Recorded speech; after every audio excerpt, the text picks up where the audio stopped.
Series की starting में हम हमारी सीरीज के मेन लीड को देखते हैं, जो कि गॉड्स को चैलेंज करने के लिए चैंग जुआन रियाल में पहुंच गया था। उसके पास मौजूद थी उसकी सबसे पावरफुल हेवनली स्वॉर्ड। हेवंस के वो तीनों स्पिरिचुअल गॉड्स उसे देखकर कहते हैं कि एक इमॉर्टल होकर गॉड्स को चैलेंज करने आए हो, काफी ज्यादा हिम्मत है तुम्हारे अंदर। अगर अपनी जान प्यारी है तो वापस लौट जाओ। पर जियाओ उनकी बातों का जवाब देते हुए कह रहा था कि इतने सालों से ह्यूमन रेस को गुमराह करते हुए उन्हें गुलाम बनाकर तुम उन पर राज कर रहे हो, तुम्हें शर्म नहीं आती? खुद को गॉड्स कहते हो, जबकि तुम भूल गए हो कि तुम हम में से ही कोई एक थे। आज मैं अपनी स्वॉर्ड का यूज करते हुए तुम सभी को मारकर ह्यूमन रेस को आजाद करा दूंगा और हमारी ह्यूमन रेस पहले जैसे ग्लोरियस हो जाएगी। जियाओ की बातें सुनने के बाद तीनों हेवनली गॉड्स को काफी ज्यादा गुस्सा आने लग जाता है। पहले स्पिरिचुअल गॉड तो जियाओ को रोकने के लिए उस पर फायरबॉल्स बरसाने लगते हैं। ये फायरबॉल्स जियाओ की तरफ किसी मीटेओराइट की तरह जाने लगते हैं, पर उसके पास मौजूद था उसका हेवनली स्वॉर्ड, जिसके एक स्लैश से ही वो उन सारे अटैक्स को डिस्ट्रॉय कर चुका था। उसकी बगावत को देखने के बाद सेकंड गॉड अपने पास से अपना फायर फ्लाइंग ड्रैगन रिलीज करते हुए उस पर अटैक थ्रो कर देते हैं।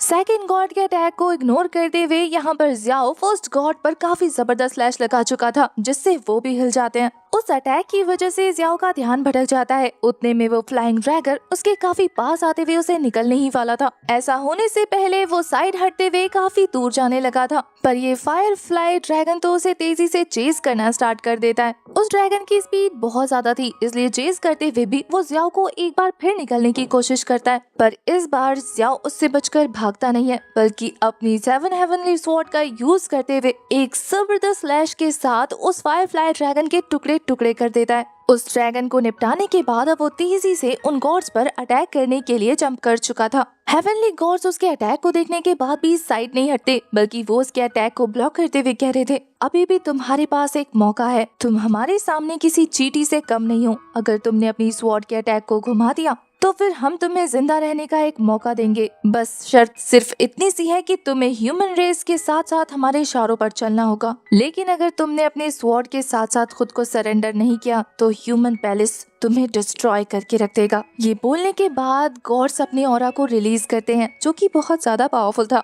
उससे हिट होते ही जियाओ काफी पीछे हट जाता है। उनकी धमकी सुनने के बाद भी जियाओ पीछे हटने को तैयार नहीं था। वो कहता है कि चाहे हेवन पैलेस मेरा नामो निशान मिटा दे, लेकिन फिर भी मैं ह्यूमन रेस को तुम्हारी गुलामी नहीं करने दूंगा। तुम्हारी बातें मुझे पीछे हटने पर मजबूर नहीं कर सकती। उसका ये जज्बा देखने के बाद गॉड्स अपनी पावर रिलीज करते हुए कह रहे थे कि तुम्हें क्या लगा, तुम जैसा कीड़ा हमारे साथ फाइट करने के लिए कैपेबल है। वो अपने हेवनली डेडली गॉड हैंड का यूज करते हुए उसे सप्रेस करने वाले थे। उनका ये अटैक सच में बहुत ज्यादा स्ट्रॉन्ग था, जिसकी वजह से जियाओ जरा भी मूव नहीं कर पाता। वो कहता है कि बेशक से अगर आज मेरी प्रीमोर्डियल स्पिरिट डिस्ट्रॉय हो जाए, लेकिन मैं फिर भी तुम्हारी गुलामी करने से बेहतर हेल में जाना पसंद करूंगा। गॉड्स उसके स्पिरिट को डिस्ट्रॉय करते हुए कहते हैं कि ठीक है, फिर तुम हेल में ही जाओ। उनके अटैक का प्रेशर इतना ज्यादा था कि जियाओ के हेवनली स्वॉर्ड के चिथड़े उड़ जाते हैं। वो बुरी तरीके से टूटकर बिखर जाता है और अब तक जियाओ की हालत भी खस्ता हो चुकी थी। उसकी स्पिरिट भी डिस्ट्रॉय होते ही वहाँ से पूरी तरीके से वैनिश हो जाती है। उसे मारने के बाद वो गॉड्स कह रहे थे कि इस जैसा कीड़ा भी एक पावरफुल अटैक के साथ मेरी 1000 साल पुरानी कल्टीवेशन को डैमेज करने की ताकत रखता है। हमें अपनी पावर को और ज्यादा स्ट्रॉन्ग करना होगा ताकि भविष्य में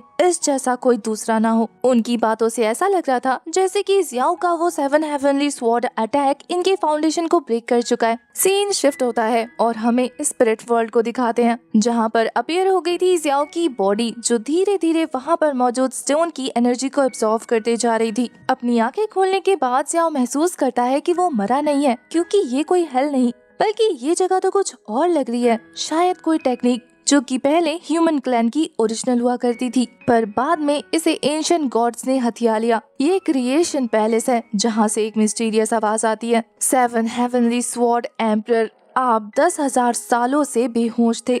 फाइनली आप जाग गए हैं, अब हमें क्रूअल गॉड से आजादी आप दिलाएंगे। जिन्होंने इंसानों को कुत्तों जैसा ट्रीट करना शुरू कर दिया है। हम सभी ने अपनी सोल पावर को स्टोर करके रखा हुआ था ताकि हम आपकी मदद करें रीबॉर्न कराने में। आप हमारी आखिरी उम्मीद है जो इंसानियत को बचा सकता है। 10,000 साल पहले गॉड के साथ हुई आपकी फाइट के दौरान आपकी वो 7 हेवनली स्वॉर्ड टुकड़ों में टूटकर खत्म हो चुकी थी, पर वो आखिरी हथियार है जो गॉड्स को उनकी जगह से हिला सकता है। सिर्फ उसी स्वॉर्ड की हेल्प से आप वहाँ पर मौजूद बैरियर को तोड़ सकते हैं, क्योंकि 10,000 साल पहले हुई ज़ियाओ के साथ फाइट के बाद गॉड्स ने चेंगजुआन रियाल्म की प्रोटेक्शन को इंक्रीज कर दिया था, वहाँ पर काफी पावरफुल बैरियर लगाकर।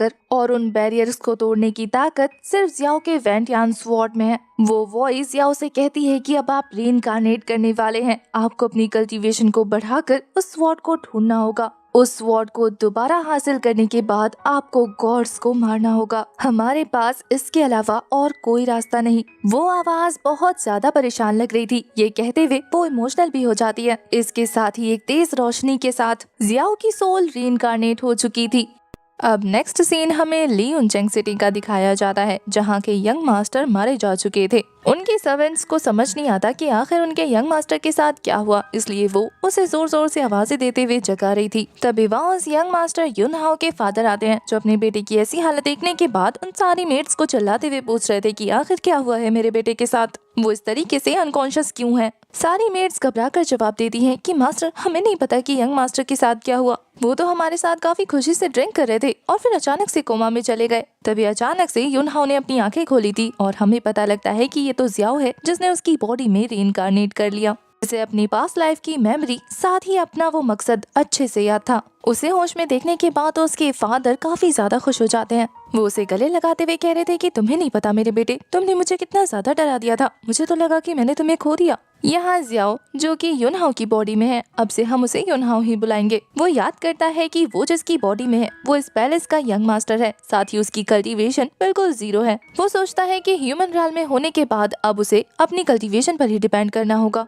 साथ ही उसे अपनी मेमोरी से ये भी पता लग जाता है कि कोई तो है जिसने उसे जहर देकर जान से मारने की कोशिश की, पर युन हाओ जो कि बेवकूफ था उसने अपने आसपास ज्यादा ध्यान नहीं दिया, इसलिए ज़ियाओ को भी कुछ नहीं पता लगता। पर वो इतना जरूर जान गया था कि कोई तो है जो नहीं चाहता कि वो जिंदा रहे। तभी युन हाओ के फादर उसे एक एलेक्सर पकड़ाते हुए कह रहे थे कि ये दवाई मैं तुम्हारी कल्टीवेशन को इम्प्रूव करने के लिए लाया हूँ, इसलिए इसे जल्दी से ले लो। हाउस मेडिसिन को देखने के बाद कहता है कि ये तो बहुत ज्यादा महंगी लग रही है, लेकिन अपनी कल्टीवेशन को इम्प्रूव करने के लिए वो उसे टेक कर लेता है। तभी वहाँ पर एक मोटो पर्सन की एंट्री हो जाती है, जो कि युन हाओ के फादर से कह रहा था कि आपके बेटे ने कल मेरे रेस्टोरेंट में जाकर काफी ज्यादा बिल बना लिया और अब मुझे उसके पैसे चाहिए। उसने कहा था कि वो आज सुबह तक मुझे चुका देगा, लेकिन उसने अभी तक नहीं चुकाया। मजबूरन मुझे ही आपके पास आना पड़ा। ये देखकर तो उस हैरम वाली लेडी भी कहती है कि आपके बेटे ने आज रात को नाइट स्पेंड करने के लिए 10 लड़कियों को बुलाया था, इसलिए मुझे भी आपसे 10,000 स्पिरिट स्टोन चाहिए, जो यंग मास्टर ने अभी तक मुझे नहीं चुकाए। एक एक करके वहाँ पर और भी सारे लोग आगे आकर बताने लगते हैं कि यंग मास्टर ने हमसे भी पैसे लिए हैं, उन्होंने अभी तक हमारे पैसे भी नहीं चुकाए। वो सारे लोग तो युन हाओ के फादर के ऊपर चढ़ जाते हैं कि आपको पैसे लौटाने होंगे। उन सभी लोगों को देखने के बाद साइड में खड़े 2 लोग जो कि मिस्टीरियस लग रहे थे, वो आपस में बात करते हुए कहते हैं कि लगता है युन फैमिली का ये यूजलेस बेटा आज उनके लिए मुसीबत खड़ी करने वाला है। एक तो यूजलेस है, कल्टीवेशन भी नहीं है, और दूसरा इतनी बर्बादी करता है। यहाँ युन हाओ के फादर तो उन सभी को डांटते हुए कह रहे थे कि आप सभी एक साथ यहाँ पर झुंड बनाकर आए हैं, लगता है तुम सभी का प्लान था मुझे पकड़ने का। क्या तुम लोगों को शर्म नहीं आती है? तुम एक पवेलियन मास्टर से इस तरीके से बात कर रहे हो। पर ये लोग तो बाकी कॉन्ट्रैक्ट दिखाते हुए कह रहे थे कि देखो आपके बेटे ने कर्जा रखा है, इसमें हमारी कोई गलती नहीं पवेलियन मास्टर, जब आपने ही इतना याश बेटा पैदा किया है। वैसे भी आपके light sword martial art school में बहुत ज्यादा कमाई होती है और हमने अपनी कमाई मांग ली तो आपको बुरा लग रहा है। अभी तो आप अपने यूजलेस बेटे को काफी महंगी दवाई दे रहे थे, हमारे हक के पैसे मांगने पर आप हम पर ही गर्म हो रहे हैं। युन हाओ के फादर तो और भी ज्यादा भड़कने लगे थे। यहाँ ज़ियाओ सोचता है युन हाओ जिसकी ये ओरिजिनल बॉडी थी, लगता है वो अपने फादर के लिए बहुत बड़ी मुसीबत खड़ी करके चला गया है। अब उसकी गंदगी इसे ही साफ करनी होगी, इसलिए वो सभी के सामने आते हुए कह रहा था कि इन सब की रिस्पॉन्सिबिलिटी मैं लेता हूँ। मुझे सिर्फ 3 दिन का वक्त चाहिए, अगर मैंने आप सभी को अपने पैसे नहीं चुकाए तो फिर आप हमारा स्वॉर्ड पवेलियन हासिल कर लेना। सभी ये सुनकर शॉक हो जाते हैं, किसने 3 दिन का वक्त मांगा है, वरना ये अपना मार्शल आर्ट स्कूल दे देगा। उसके फादर भी उसका सपोर्ट करते हुए कह रहे थे कि अगर मेरे बेटे ने कहा है तो वो जरूर देगा। वो मिस्टीरियस बंदा भी ये बात सुनने के बाद शॉक रह गया था। पर अब फैमिली हेड के मुंह से बातें सुनने के बाद वो सभी लोग इस बात पर राजी हो जाते हैं। वो कहते हैं कि हम 3 दिन बाद अपना पैसा लेने आएंगे और अगर नहीं मिला तो हिसाब चुकता करके जाएंगे। उन सभी के वहाँ से जाने के बाद यून हाओ अपने फादर से बात करने की कोशिश कर रहा था और उसके फादर उससे बहुत ज्यादा नाराज लग रहे थे। वो कहते हैं कि शायद तुम भूल गए हो कि फी ह्यूइट तुम्हारी फियांसे है और हर दिन तुम्हारा इस तरीके का बिहेवियर उसकी नजरों में तुम्हें गिराता जाएगा। खैर छोड़ो, मुझे इस बारे में तुमसे और कोई बात नहीं करनी। मैंने मास्टर जू से बात की है, उन्होंने कहा है कि ये एलिक्सर तुम्हारे 5 मेरिडियंस को ओपन कर देगा। मैं फिलहाल उन्हीं के पास जा रहा हूँ इस जैसी और मेडिसिन लेने। यून हाओ तो उसे रोकने की बहुत ज्यादा कोशिश करा था, पर वो गुस्सा दिखाते हुए वहाँ से चले जाते हैं कि अपने आप घर आ जाना। उनके वहाँ से जाने के बाद जियाओ यही सोच रहा था कि उसे किसी भी तरीके से अपनी कल्टीवेशन को इम्प्रूव करना ही होगा। अपने मेरिडियंस को ओपन करने के बाद उसे रियल में ब्रेक थ्रू करना होगा। अब अगर उसे दोबारा जिंदगी मिली है तो वो अपने मकसद को नहीं भूल सकता, उसे गॉड को हराना है और इस बार वो पहले की तरह लापरवाही तो बिल्कुल नहीं करने वाला। सीन शिफ्ट होता है और हम इस सिटी लॉर्ड को दिखाते हैं जिनका नाम जियांग जी युआन था। उनके सामने 3 गॉड्स में से जूशा गॉड उनके सामने थे जो कि उनसे सैक्रिफाइस की सेरेमनी के बारे में पूछ रहे थे। सिटी लॉर्ड जियांग बताते हैं कि ब्लड सैक्रिफाइस सेरेमनी के लिए उन्होंने एक सैक्रिफाइस को ढूंढ लिया है, उसके लिए ऑल्टर भी प्रिपेयर कर लिया है। तो गॉड जूशा इस बारे में बेफिक्र रहे, सारी चीजें बहुत स्मूथली जाएंगी। वो तो काफी ज्यादा गुस्सा करते हुए कह रहा था कि तुम लोगों को स्पीड बढ़ाने की जरूरत है। मैं चाहता हूँ कि ये काम जल्द से जल्द निपट जाए। उनके वहाँ से जाने के बाद सिटी लॉर्ड जियांग यही सोच रहे थे कि इस बार गॉड जूशा बहुत ज्यादा इम्पेशेंट हो रहे हैं, लगता है कि कोई बहुत बड़ा मसला आने वाला है। तभी वहाँ पर 3 लोग अपीयर हो जाते हैं जो सिटी लॉर्ड को देखने के बाद उन्हें ग्रीट कर रहे थे। सिटी लॉर्ड जियांग उन्हें देखने के बाद कहते हैं कि तुम लोग तो मार्शल आर्ट स्कूल को टेक ओवर करने वाले थे ना, तो प्रोसेस कैसा चल रहा है। यून हाओ के सेकंड अंकल जिनका नाम हाई शेंग था वो कहते हैं कि सारी चीजें प्लान के हिसाब से चल रही थी, लेकिन फिर अचानक से सब कुछ बदल गया। सिटी लॉर्ड कहते हैं कि मैंने सुना है कि उसका बेटा मरा नहीं है अभी तक। तब बीच में यून फैंग बोल पड़ता है जो कि यून हाओ का कजन ब्रदर है। वो कहता है कि हमने उसे ऑलमोस्ट मार ही दिया था, लेकिन फिर अचानक से पता नहीं वो कैसे मिस्टीरियस तरीके से जिंदा हो गया। वो दोनों अश्योर कराते हैं कि आप बेफिक्र रहे, हम उसे मार कर उस स्कूल को जरूर हथिया लेंगे। हमें पता लगता है कि ये सिटी लॉर्ड असल में इतने ज्यादा डेस्परेट इसलिए हो रहे हैं क्योंकि उस मार्शल आर्ट स्कूल में 100 से ज्यादा स्टूडेंट पढ़ते हैं। अगर वो उस मार्शल आर्ट स्कूल को हथिया ले तो वो आराम से वहाँ के डिसाइपल को सेक्रीफाइस कर सकते हैं, वो भी ब्लड सेरेमनी के लिए। सिटी लॉर्ड जियांग के इस खतरनाक प्लान में उसका अंकल और उसका कजन ब्रदर भी शामिल था। यहाँ सिटी लॉर्ड का बेटा जिसका नाम इग्वा है वो कहता है कि जल्दी से उस लड़के को मारकर उसकी फियांसे लिंग फी यू को मेरे हवाले कर दो क्योंकि मुझे वो पसंद है, जिसके लिए ये दोनों पूरी तरह से रेडी थे। असल में यून हाओ मर जाएगा तो उसके बाद सारी रिस्पॉन्सिबिलिटी यून फैंग पर आ जाएगी और वो मार्शल आर्ट स्कूल भी उसका हो जाएगा। सीन शिफ्ट होता है और हमें यून हाओ के फादर को दिखाते हैं जो कि मास्टर जू के पास आकर उन्हें बता रहे थे कि आपका वो मेडिसिन मुझे और ज्यादा चाहिए अपने बेटे को ठीक करने के लिए। मास्टर जू कहते हैं कि आप बेफिक्र रहे, बस स्पिरिट स्टोन रेडी रखना, मैं अपनी तरफ से मेडिसिन रेडी रखूंगा। मुझे ऐसा लगता है जैसे कि इन्हें चुना लगा रहा हूँ।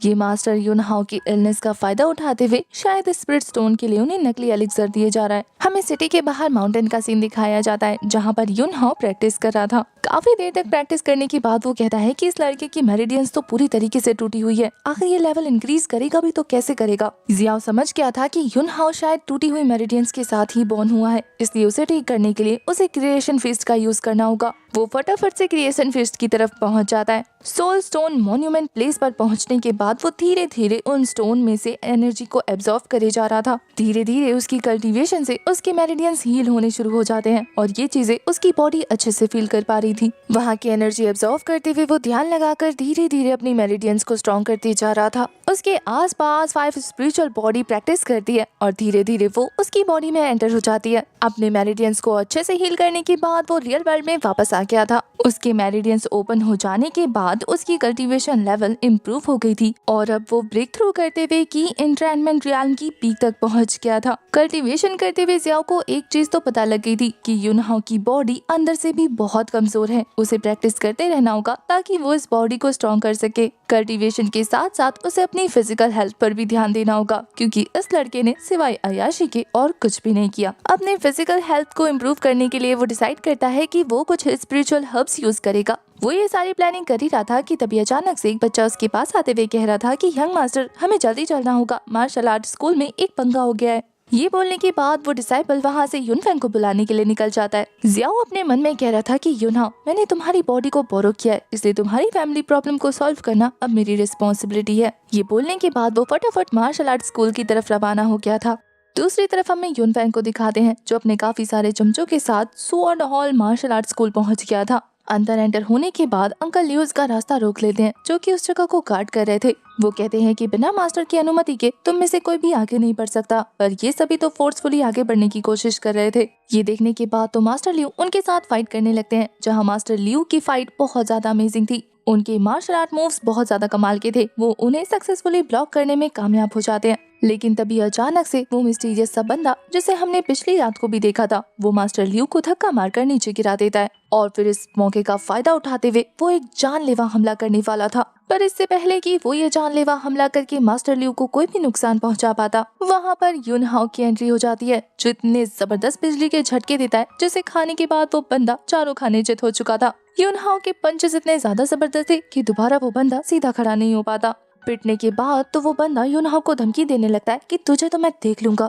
युनफेंग शांति से ये सारी चीजें ऑब्जर्व कर रहा था। यहाँ अंकल लियू की हालत देखने के बाद युनहाओ उन्हें संभालने लगता है। अंकल लियू ये जानकर काफी ज्यादा खुश हो जाते हैं कि उनके यंग मास्टर अब कल्टीवेशन करने लगे हैं। ये बात तो युनफेंग ने भी नोटिस कर ली थी, इसलिए वो उसे टॉन्ट मारते हुए कह रहा था कि तुमने तो सच में मुझे बहुत ज्यादा चौंका दिया, एक यूजलेस बंदा इतना पावरफुल हो गया। युनफेंग का कहना था कि अब जब तुम्हें पता लग गया है कि मैंने कल्टीवेशन करनी स्टार्ट कर दी है, तो क्यों ना दो हाथ तुम भी करके देख लो, और अगर नहीं कर सकते तो फिर यहाँ से दफा हो जाओ, दोबारा मेरे मार्शल आर्ट हॉल में नजर मत आना। ये सुनकर तो युनफेंग का कहना था कि तुमने तो दवाई खा खा के अपनी मेरिडियंस ठीक की है, कभी कभी तो मुझे लगता है कि तुम एक एलिक्सर बॉटल हो, कहीं इन चमचों को पीटते हुए तुम्हारी सारी बॉटल खत्म ना हो गई हो। अगर मैं फाइट करने पे आया तो अधमरे हो जाओगे। युनहाओ तो उसकी तरफ पॉइंट करते हुए कह रहा था कि अगर इतना ही यकीन है तो ट्राई करके देख लो। बस फिर क्या था, दोनों की जबरदस्त फाइट स्टार्ट हो जाती है। दोनों ही अपने ऑरा को रिलीज करते हुए एक दूसरे पर पंचेस किक्स बरसाए जा रहे थे। युनफेंग जो कि अपनी पावर को लेकर बहुत ज्यादा कॉन्फिडेंट था, युनहाओ एक ही किक में उसे जमीन पर लाकर पटकता है जिससे उसका सारा भूत उतर गया था। इतनी मार खाने के बाद उसे अभी भी यकीन नहीं होता कि युनहाओ उससे ज्यादा स्ट्रॉन्ग है। वो दोबारा से पीछे हटते हुए एक जबरदस्त स्लैश लगा देता है। युनहाओ इस पावरफुल स्लैश को स्लाइड करते हुए डॉज कर लेता है और साथ ही किक करके युनफेंग को काफी दूर फेंक देता है। पर वो भी हार मानने वाला तो बिल्कुल नहीं था, इसलिए वो हवा में ही रुकते हुए 9 स्ट्रीमर अटैक थ्रो कर चुका था, जिससे लगातार 9 स्लैशेस हमारे युनहाओ को लगने ही वाले थे। पर वो ने अपने हैंड का यूज करते हुए डिस्ट्रॉय करते जा रहा था। तभी ये देखने के बाद युनफेंग उस पर एक पावरफुल अटैक थ्रो कर देता है। इस अटैक से बचने के लिए हमारा युनफेंग अपने आगे एक पाम शील्ड क्रिएट कर चुका था। इस अटैक को ब्लॉक करते हुए युनहाओ को पता लग जाता है कि युनफेंग की कल्टीवेशन उससे ज्यादा हाई है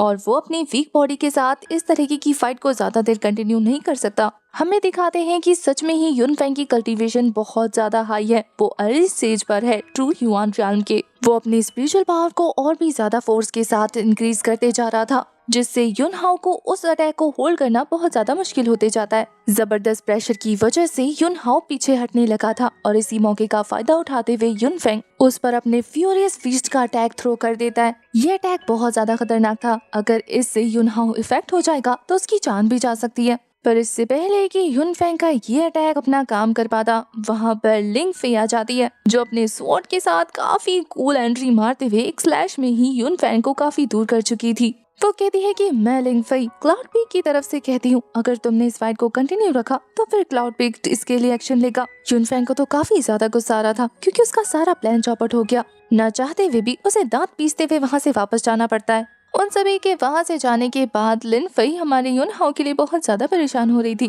यहाँ तो युनहाओ ये देखकर हैरान था कि ये है उसकी फियांसे जो कि मिड कैनको रियाल पर है। साथ ही तभी अचानक से वो नोटिस करता है कि लिंग फई की बॉडी के अंदर उसकी ब्रोकन हेवनली स्वॉर्ड के टुकड़े मौजूद हैं। उसे सोच में पड़ा हुआ देखकर लिन फई कहती है कि तुमने मुझे बताया क्यों नहीं कि तुमने अपने 5 मेरिडियंस को ओपन कर लिया। मैं तुम्हारे लिए कितनी परेशान रहती हूँ। इससे पहले कि वो दोनों आगे बात कर पाते, वहाँ पे एक डिसाइपल आकर बताता है कि आप दोनों को फादर ने बुलाया है। अपने पैलेस पहुंचने के बाद यून और लिंग को पता लगता है कि उसके फादर को इस मैटर के बारे में पता लग गया है, जहां वो अपने बेटे की काबिलियत देखने के बाद बहुत ज्यादा खुश हो रहे थे। अंकल लियू तो उन्हें सारी डिटेल देते हैं, जिसे देखने के बाद यून के फादर कह रहे थे कि सब लोग मेरे बेटे को यूजलेस समझ रहे थे, अब मैं देखता हूँ कि कौन उसे यूजलेस कहता है। वो लिंग फई से कहते हैं कि मुझे तो लगा था कि मेरा बेटा तुम्हारे लिए बिल्कुल नकारा है, लेकिन उसने देखो अपने 5 मेरिडियंस को ओपन कर लिया। अब मैं फाइनली तुम दोनों की शादी कर सकता हूँ। मुझे ये डर नहीं रहेगा कि मैंने तुम्हारी जिंदगी बर्बाद कर दी। यहाँ युनहाओ एक चीज को लेकर परेशान था और वो ये कि उन लोगों का प्लानिंग प्लॉटिंग देखकर ऐसा लग रहा था जैसे कि वो दोबारा अटैक जरूर करेंगे और इस बार का अटैक काफी ज्यादा सोचा समझा हुआ था। युनहाओ अपने फादर से कहता है कि मुझे तो लगता है कि वो बहुत ज्यादा तैयारी के साथ आया था। युनहाओ की बातें सुनने के बाद उसके फादर कहते हैं कि फिक्र मत करो, पहले उन्हें लगता था कि तुम्हारे मेरिडियंस ब्लॉक है तो तुम कभी जिंदगी में कल्टीवेशन नहीं कर सकते, इसलिए मार्शल आर्ट स्कूल को तुम्हारे हाथ में हैंड ओवर करना मेरी सबसे बड़ी गलती होगी। पर अब जब उन्होंने देख लिया है कि तुम्हारी कल्टीवेशन इम्प्रूव हो रही है तो अब वो दोबारा मार्शल आर्ट स्कूल को हासिल करने के बारे में सपने में भी नहीं सोच सकते। युनहाओ ये सारी बातें सुनने के बाद कह रहा था कि ये सारी चीजें मुझसे रिलेटेड है। उसके फादर उसे ज्यादा फिक्र करने से मना करते हुए कहते हैं कि तुम बस फिलहाल अपनी कल्टीवेशन पर ध्यान दो, इससे ज्यादा मुझे तुमसे और कुछ नहीं चाहिए, बाकी सारी चीजों को तुम्हारे फादर संभाल लेंगे। यहाँ युनहाओ के फादर को लग रहा था कि उन्होंने जो मास्टर जू से दवाइयाँ खरीदी थी ये उसी का रिजल्ट है कि उनके बेटे के मेरिडियंस ठीक हो गए। वो कहते हैं कि अब एक काम करो, मैंने उन्हें और भी ज्यादा पिल्स बनाने को कहा है तो जाकर उनसे लेकर आओ। युनहाओ तो उन्हें काफी ज्यादा कोशिश करता है समझाने की, पर उसके फादर कहते हैं कि नहीं, तुम्हें अपनी कल्टीवेशन को इम्प्रूव करना है, उसके लिए पिल्स की जरूरत पड़ेगी, तो लिंग फेई को अपने साथ ले जाओ और जाकर मेडिसिन लो। न चाहते हुए भी युनहाओ को मानना पड़ता है। इसी के साथ हमारा ये वाला एक्सप्लेनेशन होता है खत्म। आपको ये सीरीज और इसकी एक्सप्लेनेशन कैसी लगी कमेंट करके जरूर बताइए, साथ ही ये भी बता देना कि नेक्स्ट पार्ट चाहिए या नहीं। वैसे तो आप लोगों को पता होगा कि नेक्स्ट पार्ट पाने के लिए आपको भर भर के कमेंट करने हैं, जिससे वो जल्दी अपलोड हो जाएगा। आप लोग अपना काम कर देना, मैं अपना काम कर दूंगी। ओके।